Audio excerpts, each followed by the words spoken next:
بله بین رانا بریار حکومت عراق لسیزدی و مهدرچیه کو لگور بریاره به پیشته حتی 37 یا ایسال افهم قطابخانه لهرما کردستان بنگهتن که البته 150,000 قطابی ین آواره ین دورین جدا جدا ین عراق لهرما کردستان دخینه کبتن لهولیری نیزی 67,000 قطابی هنه بريس شيخ مشتاق صاعدي شيخ عشيرة صواعد نهال استوديو جلمية الله بالخير يا شيخ اهلا وسهلا. اف بريال حكومات عراقي هين شاد نرخين جلو يعني ديوي شاندي باندوري الوبكه سدما في بريال هم بوچ بدگرين بسم الله الرحمن الرحيم. بناوي خواهي قورة والصلاة والسلام على سلاو لسر پیغمبر و خانەوادەکەی لێرەوە پیرۆزبایی لە جیهانی ئیسلامی دەکەم بە بۆنەوەی هاتنی مانجی شعبان للأب العراقي الكبير لێرەوە المناضل الكبير سڵاوی خۆم بۆ الأستاذ شۆڕژێری گەورەی عراقی بارزاني أبا مسرور المحترم بەڕێز سەرۆک مەسعود بارزانی دەکەم وأوجه هاوکات للأستاذ سڵاو ڕێزی خۆم ئاراستەی سەرۆکی هەرێمی کوردستان فەخامەتی السيد بەڕێز نێسیروان بارزانی و رئيس الوزراء. بەڕێز سەرۆک وەزیران مەسرور بارزانی دەکەم. أنا سمعت تقرير من گوێویستی أبا مسرور راپۆرتەکە بووم و الوالد کە باوکی مەسرور بأنه دەیگوت تهتم بالعرب. بەلا مستەفای بارزانی ئاماژەی بەوە کردووە العربي يتعدى کە ئاماژەی بە زمانی عەرەبی داوە بۆیە من عەرەبم خۆش دەوێ. جميع العراقيين هەموو خەڵکی عێراق کاتێک هاتوونەتە هەرێمی کوردستان بۆ ئەوەی چونکە ئێرانە بلد المحل وڵاتی بلد التعايش ئاشتی و پێکەوە ژیان و برایەتیە قبل ما تكون يعني مدارس وكذا. بەر لەوەی کەوا باسی قوتابخانەکەم بکەین. وجدت الممثلية 2014 لە ساڵی 2014ەوە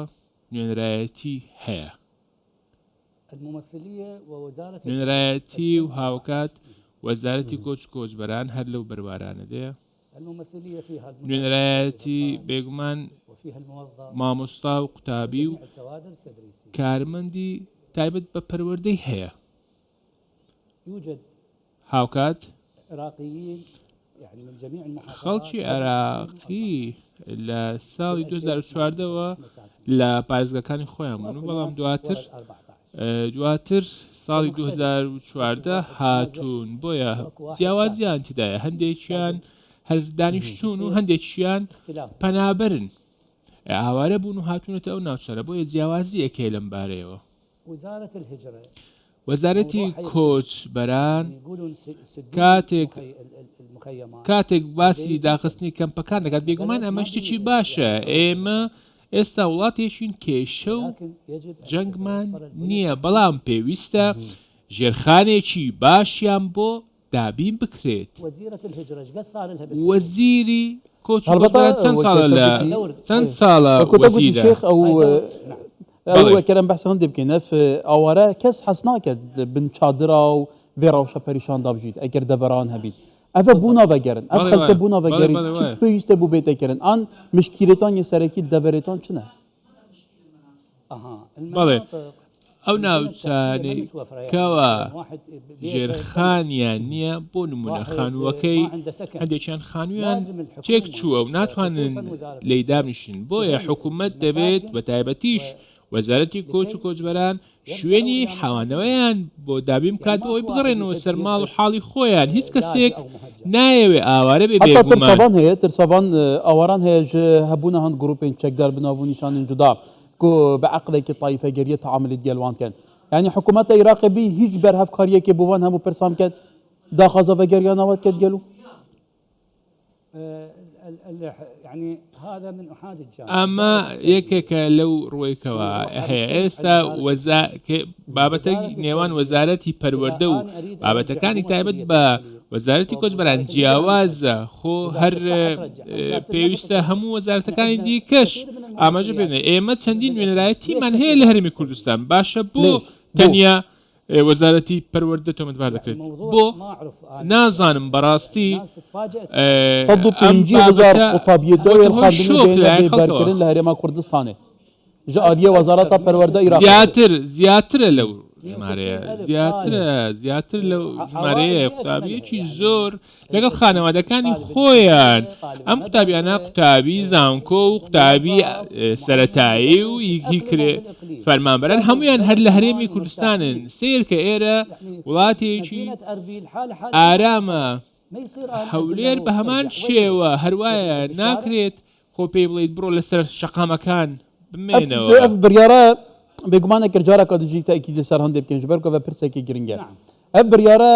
gefê ji 106,000 qutabiyan ke ku tu dibêjî û bi hizaran muwazifên din ji mamostayan ji muderrisan ji serpêlişkarên perwerdeyê ji kawadirên perwerdeyê fermanberan jî diket yanî li pişt vê biryarê hîn çawa xandinê bû dikin gelo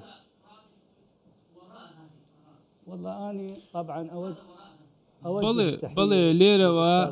ڕێز و سلاوی خۆم ئاراستەی بەڕێز سەرۆک وەزیران دەکەم عێراقی خۆشەوێ و هەموو خەڵکی خۆشەوێ پێویستە بە زووترین کات بێتە سەرخەت لەگەڵ لەبارەی ئەم بارەوە و پەیوەندی بکات بە بەڕێز سەرۆک وەزیران مەسرور بارزانانی و کات بۆ ئەوەی ئەم کێشەیە چارەسەر بکرێت خەڵکێکی خاوەن ڕێزن و من بۆچون وایە لە ڕووی مرۆییشەوە پێویستە ئەم کێشەیە چارەسەر بکرێت و هەموو ئەو ئاوارانێکەوە هاتوون خەڵکی خۆمانن کە سوکاری خۆمانن پێویستە لەگەڵ وەزیری پەروەردە قسە بکرێت ئێستا من لە ڕووی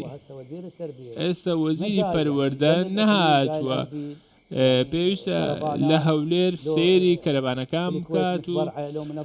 ئەوانەی کەوا لە دەزگای خێرخوازی بارزانی دابینی کردووە یا خوودکوێک دابینی کردووە تەنانەت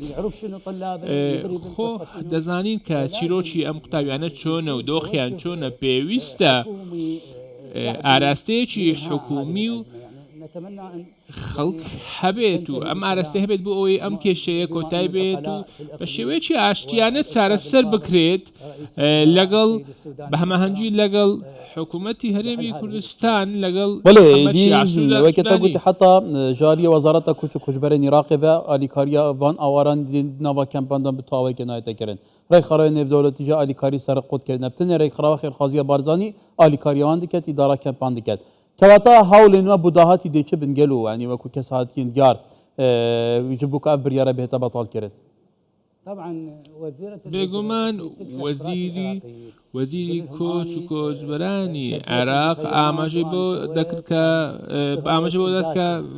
هەندێک دەستکەوتی هەیە و کەمپەکانی داخستووە بێگومان دەستی خۆش بێت بەڵام پێویستە ژێرخانیشیان بۆ دابین بکرێت کاتێک دەچیتە مووسڵ پێویستە مووسڵ خاوێن بکرێتەوە و ژێرخانی بۆ دابین بکرێت و ئینجا پێیان بڵێت فەرموون بگەڕێنەوە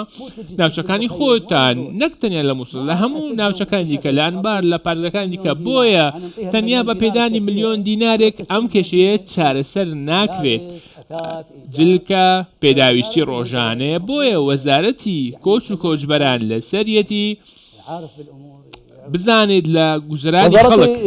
کۆچ و کۆچبەرێن عێراقی لە گۆر پارلەمانتارێکی عێراقی بە خواردنا ئێکسپایر بەسەر کەمپێن ئاوارەدا بەشکرە بوون هەڵویستی vê wezarətê bi helwîstekê nebaş heta genderî di nava wezarətê da vê parlamentarê hesibande bû ku ev wezareta nekariye bawekî baş îdara rewşa kempan û rewşa awaran li Iraqê biket serincew ser vê wezaretê çêgel û bû hûsayê rewş من ئێستا لە ساڵی 2008ەوە لە هەولێرم تا ئێستا هیچ وەزارەتێکم نەبینیەوە وەزارەتی کۆچ کۆچبەران بێت لە حاڵمان پرسێت و